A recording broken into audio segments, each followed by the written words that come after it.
Siapa kata Romel Morales kena keluar tu, tolong cek balik. Pemain terbaik abang malam ni siapa? Fazalim lah. Fazalim.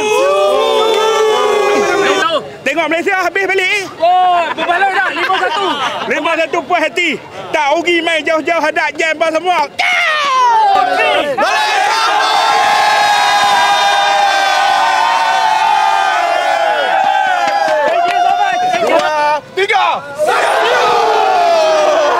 Mula-mula tu macam gampang. Sabah. Sabah duduk sini ke memang datang dari Sabah? Datang daripada Sabah. Serius? Ya, betul. Dari negeri untuk negara. Bila sampai? Baru semalam. Sabah dari mana? Tawau. Tahu. Oh, Tawau besar modal dia orang ni.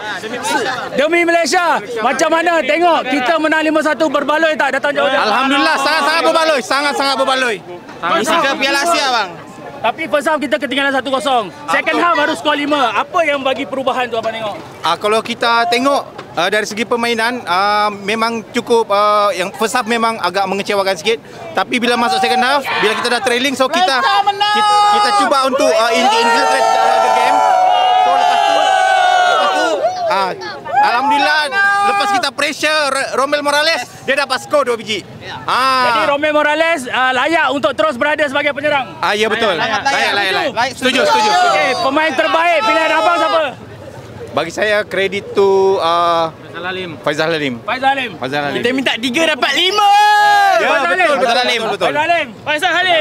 Sekali lagi siu lah. Siu. Tadi apa? Fazalim lah. Kita punya siu lah kan. Hari ni dia first half lain, second half lain. Apa abang rasa perubahan kat second half tu yang paling bagusnya? Nampak ada chemistry lah, lebih bersatu lah kan. Kita nampak first half tu macam tak kena lah, sebab tak kena kan. Asyik kita ikut game Laos kan, kena ikut game kita lah kan. Betul tak? Saya setuju. Siapa pemain pilihan abang semua malam ni? Untuk saya Arif Aiman. Fazalim lah. Faizalim. Ramai Faizalim eh? Kita belanja siu sekali boleh?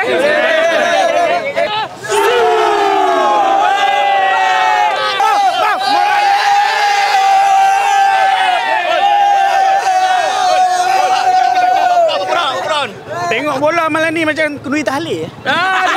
Atra tak ada suara bang. Kenapa tak nyanyi? Atra saya duduk sini, Atra ke belah sana. Rindu suara kat Atra. Betul. Kalau boleh lepas ni Tapi nasib baik ada abang penghibur. Malaysia boleh.